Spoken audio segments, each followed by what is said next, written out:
Hello friends, welcome back to my channel. आज का word है डीप।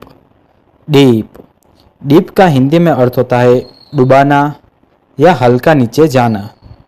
मतलब किसी चीज़ को थोड़ी देर के लिए लिक्विड में डालना या थोड़ा सा नीचे जाना। ये अक्सर फूड, टेम्परेचर या मूवमेंट के लिए यूज़ होता है। चलो इसे एग्जाम्पल के साथ अच्छे से समझते हैं। She dip the biscuit in tea. उसने बिस्किट को चाय में डुबोया। The sun dip below the horizon. सूरज क्षितिज के नीचे चला गया। He dip the his hand in the water.